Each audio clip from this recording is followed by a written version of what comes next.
a maioria esmagadora dos deputados não se elege por pautas ideológicas. Eles não se elegem com base naquilo que eles acreditam. Eles não se elegem porque na campanha eles falaram, olha, eu vou defender o aumento do salário mínimo, ou eu vou defender a distribuição de cobertores para moradores de rua, ou eu vou defender que se endureça a legislação penal, ou eu vou defender...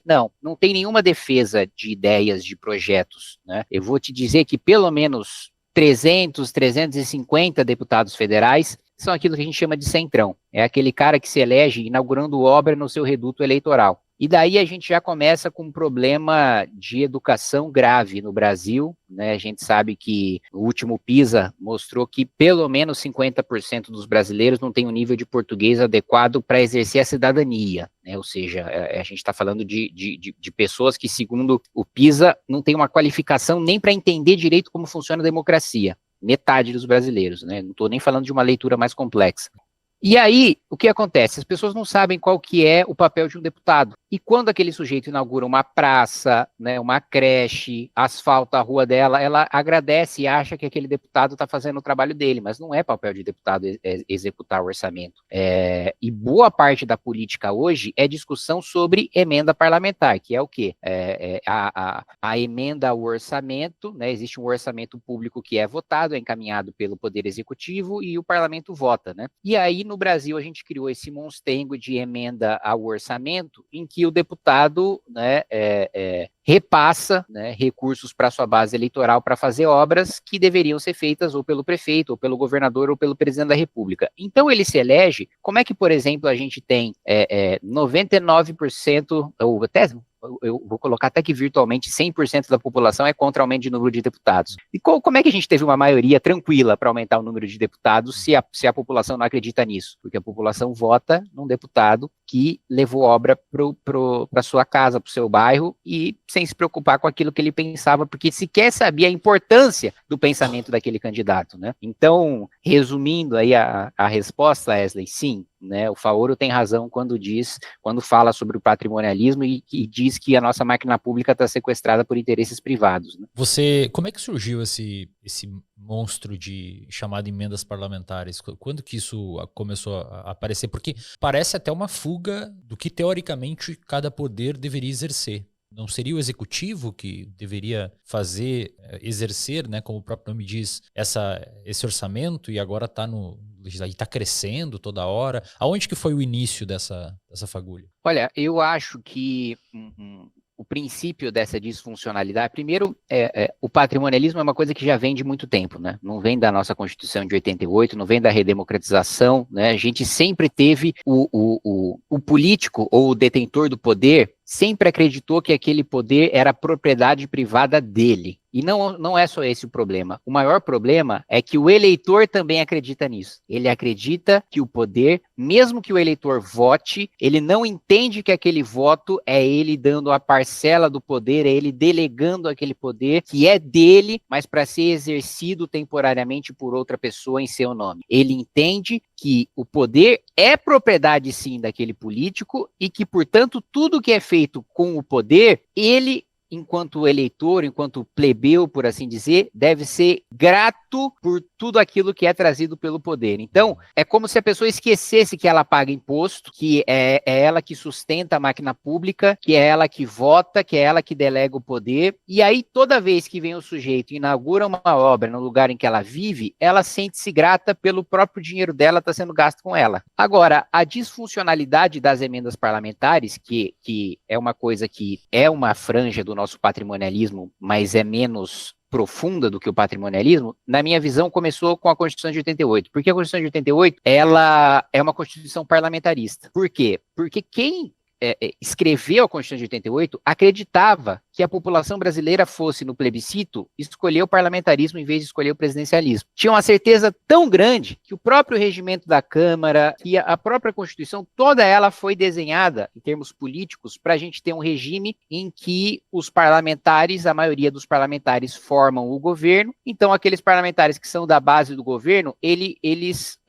compartilham da responsabilidade do governo, porque a maior parte dos ministérios, né, no parlamentarismo, se não todos, são ocupados por deputados que fazem parte da base. E aí, esses deputados, eles, qual que é a vantagem de você estar no governo? Né? Você ocupa esses ministérios, e esses ministérios têm obras, têm políticas públicas, e aí o seu partido e os parlamentares do seu partido vão dividir os dividendos políticos daquele ministério. É assim que acontece no mundo desenvolvido, nos países parlamentaristas, especialmente na Europa. Né?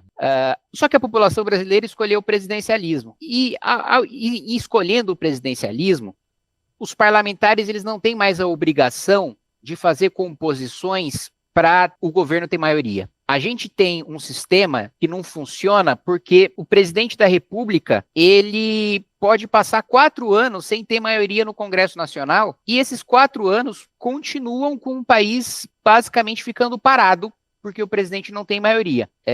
E ele constrói essa maioria com essas emendas parlamentares, porque para além dos os ministérios já não são mais suficientes para que aqueles deputados votem junto com o governo. Agora, o deputado, para além de querer o ministério e cargos no ministério e ter a sua imagem vinculada a tudo que aquele ministério faz, ele quer ele próprio ser o dono do dinheiro que vai ser executado na sua base. E o deputado tem permanentemente a ferramenta para colocar a faca no pescoço do executivo, porque diferente do parlamentarismo, que se o executivo não tem maioria, todo mundo vai para casa. E eu tenho um amigo que era deputado em Portugal, chama Bernardo Blanco, do Partido Iniciativa Liberal, né? E Portugal passou em 3 anos por 3 eleições. Por quê? Porque uma série de escândalos aconteceram, o governo caiu e nenhum partido conseguiu formar maioria para governar Portugal. E aí, não é só os deputados do governo que vão para casa, todo mundo vai para casa. O deputado de oposição volta e disputa a eleição de novo, porque ninguém conseguiu formar maioria. No Brasil, não. Você não tem maioria, não tem nova eleição. A população não vai para a urna de novo para, né, falar, olha, se ninguém conseguiu maioria, vamos então escolher um novo partido para governar o país. Não, o deputado mantém o seu mandato com o governo tendo ou não tendo maioria. Então, ele não tem nenhuma o deputado da base, diferente do parlamentarismo, ele não tem nenhuma responsabilidade por aquele governo dar certo, nenhum compromisso para que o governo dê certo. O único compromisso dele é achacar o governo o máximo possível para, em troca do voto dele, ele levar o máximo de dinheiro possível para sua base. E aí teve uma hipertrofia, teve um aumento demasiado dessas emendas no governo Bolsonaro. E por quê? Porque o Bolsonaro pessoalmente não gostava de fazer política, ele não gostava de se reunir com deputados, com líderes partidários, ele não gostava de ir nos estados inaugurar obra do lado dos deputados da sua base. E aí o que ele fez? Né? Como é que ele ia governar se ele não gostava de fazer o papel fundamental do presidente da República, que é a política, que é construir maioria para ele governar? Ele delegou esse poder para o Arthur Lira, presidente da Câmara. E quando ele delega para o Arthur Lira, né, e até alguns deputados bolsonaristas me relatam isso, né, que a frase que ele teria dito é, olha, quanto vocês precisam para eu não ter essa encheção de saco? Putz. Quanto do orçamento que eu dou para vocês resolverem o meu problema? Aí nasce o orçamento secreto, né? Operado por Arthur Lira, que é o primeiro presidente da Câmara, que na realidade não é um presidente da Câmara, ele é o líder do governo, o líder do governo Bolsonaro. E é ele que constrói a maioria, só que a um custo, se antes as emendas parlamentares já eram um problema, no governo Bolsonaro elas triplicam, quadruplicam, bate-se o recorde do governo Dilma, que estava vendendo tudo porque estava prestes a sofrer um impeachment. Então, a gente tem essa disfuncionalidade hoje, em que o Bolsonaro foi eleito presidente, mas ele tinha, chutando alto, 100 deputados. Outros 100, vamos lá, eram de esquerda, que já não iam apoiar Bolsonaro de qualquer jeito, mas 300 deputados não eram nem de esquerda nem de direita, eram do centrão, em que você precisa pagar a emenda parlamentar para ele votar junto com você. Mesma coisa o governo Lula. Hoje tem o quê? 100, 120, 150 deputados de esquerda que votam ideologicamente com o governo Lula, mas ele precisa comprar com emendas o voto de outros 200 parlamentares, em que o próprio eleitor do Lula votou no Lula, mas votou num deputado do centrão, sem ter a consciência de que aquele cara do centrão só existe para achacar o presidente que ele elegeu. A mesma coisa no governo Bolsonaro.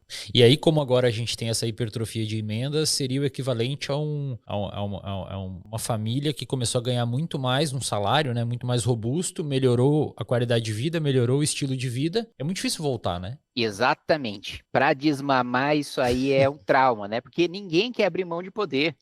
Imagina, olha, existem as emendas, né, impositivas individuais. Essas são as emendas que são pagas para todos os deputados, obrigatoriamente, independentemente de como ele vote. né? Então, deputados de oposição indicam essas emendas impositivas. Quando eu entrei, em 2019, eu tinha 15 milhões de reais por ano para fazer essas indicações, para escolas, hospitais, enfim, aqui no estado de São Paulo. Hoje, eu tenho 40 milhões de emendas impositivas individuais. E isso que eu sou um deputado de oposição, eu recebo isso de qualquer maneira. Deputados da base do governo, que recebem que é chamado de orçamento secreto, chegam a receber aí 100 a 200 milhões por ano para suas bases eleitorais, dependendo da sua importância, né? Então, o líder partidário ganha mais, o presidente da Câmara ganha mais, o presidente do Senado ganha mais, mas assim, por baixo, né? Por baixo, um deputado da base do governo tem o dobro, o triplo do que um deputado de oposição indica, né? Então, para voltar atrás com isso, é muito difícil. Eu acho que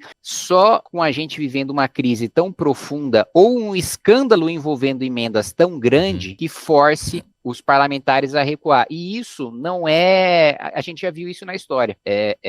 Você teve 2 escândalos com emendas parlamentares que ficaram muito famosos e que fizeram momentaneamente os deputados, né, recuarem nas suas próprias emendas, que foi o escândalo dos anões do orçamento e o escândalo das sanguessugas, né? O dos anões do orçamento envolvia uma máfia ali que tinha até os próprios servidores da Câmara dos Deputados da Comissão de Orçamento levando propina ali nos repasses de emenda parlamentar, e o escândalo das sanguessugas era um desvio de emendas para a saúde, salvo engano, especialmente para ambulâncias, que tanta gente foi presa, tanta gente foi pega nesse escândalo, que aí o Congresso fica com medo e recua por um tempo, fica abaixo, até voltar e colocar as assinhas para fora de novo. Agora, alguns escândalos têm pipocado, né, em relação a essas emendas. Eu me lembro na legislatura passada, ainda no governo Bolsonaro, que um deputado da base do governo tinha mandado emenda para o município, e o município ele tem limite, né, o teto de o que ele consegue receber para a saúde, por exemplo, que é a capacidade de execução que ele tem, né? E aí, um município, para inflar a sua capacidade de execução, declarou que tinha extraído 23 dentes de cada habitante para receber aqueles recursos de saúde. E aí, obviamente, que chega lá a polícia e vê que a cidade não tá banguela, né? Se a cidade não tá banguela, o município mentiu. Muito bom. Ô, Kim, e aí como é que faz? Só pra gente que a gente só acompanha a política de fora, ou mesmo quem aqui tá assistindo no podcast e não acompanha a política, né? Essas emendas caem na mão do deputado, o deputado ele pode destinar para aonde bem entender, ou ele precisa destinar de acordo com a demanda daquela localidade? Tipo, um lugar que não tem ambulância, o cara pode construir uma praça? E, de certa forma, isso é uma compra de voto? Olha, são 2 compras de voto, na verdade, né? Porque é o presidente da República comprando o seu voto, né? Com emenda, e você comprando o voto do seu eleitor com a sua emenda, né? Então... E não tem critério nenhum, que você falou, olha, uma cidade que não tem ambulância pode receber praça, pode receber um show de 30 milhões de reais enviados por um deputado para uma prefeitura fazer esse show sem que aquela cidade tenha esgoto tratado. Né, e isso acontece muito. Então não tem nenhum critério de eficiência, não tem nenhum critério de prioridade, nem nada disso. Né? A maior parte dos deputados mandam para aqueles prefeitos que colocam seus vereadores e os seus secretários para trabalhar na época de eleição para eleger aquele deputado. E aí ele vai mandar para aquilo que considera que dê mais voto naquela cidade. Né? E muitas vezes, né, infelizmente, mais uma vez, como a gente tem uma população em que metade não tem capacidade mínima de leitura, muitas vezes aquilo que dá voto, que é o que a população quer, não é aquilo que a população precisa, né? Então, uma festa imensa no município pode trazer mais voto e mais felicidade para a população do que você tratar o esgoto, que é uma obra que ninguém vê que está debaixo da terra. Perfeito. Né? Então isso acontece muito sim, e é exceção, né, você ter parlamentares, por exemplo, eu não me elejo com base em emenda, né, então eu faço o melhor uso e o uso mais eficiente das emendas que eu consigo, né, então financio pesquisa contra câncer no Hospital de Câncer de Barretos, né, a gente tem 2 ou 3 artigos científicos publicados, né, sobre colonoscopia para identificar, né, câncer, que pesquisas foram financiadas com emenda, vacina contra o crack também da Universidade Federal de Minas Gerais, também que eu mandei 5 milhões de reais em emendas, mas a regra não é essa, a regra, e aliás tem um estudo que mostra que o Centrão, quanto mais pobre e menor o município, mais ele vota no Centrão, mais aquele deputado tem o poder de mandar naquele município, na política daquele município e fazer com que aquele município trabalhe para a eleição dele. Né? Uhum. Então, o que você está pintando aqui para a gente é que o debate, embora ele se polarize e se tribalize entre principalmente Bolsonaro e Lula, direita e esquerda, e que é um debate que precisa existir para que as teses e as antíteses se choquem e vão criando novas sínteses para o debate público avançar e o debate técnico avançar. É assim que se constrói ciência, é assim que se constrói tudo, que envolve algum aspecto de intelectualidade, etc. Mas apesar do debate hoje ser entre figura de Bolsonaro e Lula, principalmente, ou direita e esquerda, pelo que você está pintando aqui, o problema do Brasil é o centro. Isso, eu acho que um dos principais problemas, sim, é o Centrão, porque é isso, ele não tem compromisso com nada, ele não tem crenças, ele não tem visão de país. Eu vou até narrar um episódio aqui para você. Temos um vereador do Movimento Brasil Livre, Israel Russo, em Pouso Alegre. Não sei se você viu esse caso, né?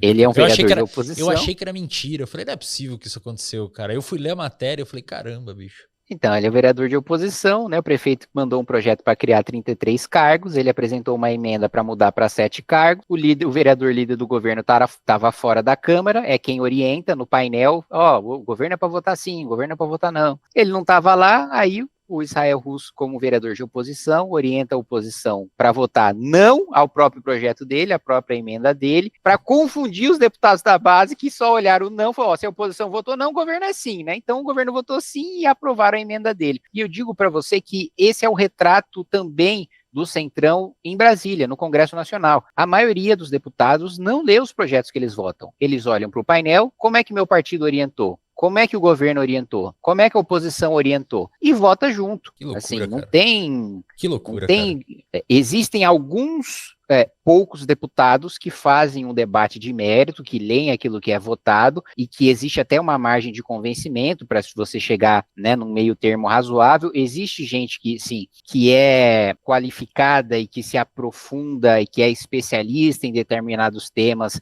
e que existe um debate rico de bastidores que a gente não vê nos microfones da TV Câmara, porque quando você está usando a tribuna, quando você está discutindo ou mesmo no microfone de comissão, a regra não é você estar falando com os seus colegas parlamentares, a regra é você estar fazendo um discurso para fora, porque a maior parte das construções de texto, de aprovação, de rejeição, de obstrução, isso é feito nos bastidores. Uhum. Tanto que antes nós temos as comissões da Câmara, que é onde a maior parte dos projetos tramitam, comissões temáticas, né, saúde, educação, segurança e etc. A regra é que praticamente todas as comissões, você tem um café da manhã antes da comissão que reúne os deputados daquela comissão para dizer, olha, isso aqui, esse projeto aqui tem tanta rejeição que a gente até vai tirar de pauta. Esse tem tanto acordo que ninguém nem vai discursar, vai ser aprovado simbolicamente. Esse outro tem essa divergência que se alterar tem maioria para aprovar, mas não é consenso, então vai ter debate, vai ter obstrução. Então, existe,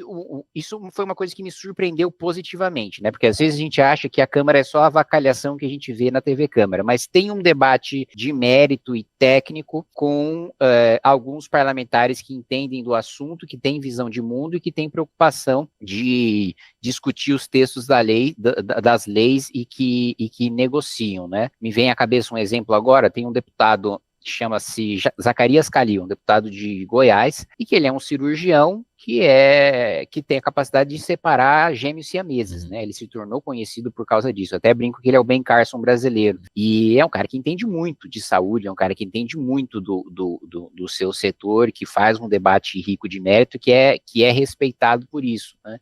Então, existem, né, parlamentares que fazem um debate sério, mas a regra é o sujeito nem ler o que ele está votando. E às vezes ele lê e nem entende. Você diria qual porcentagem que faz um debate sério aí dos 513? Uma porcentagem chutando, assim. Que você acha que o sujeito lê, entende o projeto, sabe analisar o mérito. Não só lê e entende o projeto, mas sabe analisar o mérito, conversa com os assessores. Se a galera de casa não sabe, cada deputado tem uma verba para contratar diversos assessores, então mesmo que o deputado não entenda daquela pauta específica, e sem falar que o deputado tem um monte de prerrogativa para chamar um monte de gente para perguntar também, né?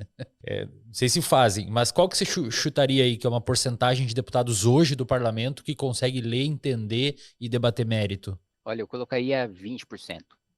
Caramba, cara. Obrigado por assistir até aqui. Se você gostou desse vídeo, deixe o like, comente e compartilhe. E para mais cortes como esse, se inscreva no canal.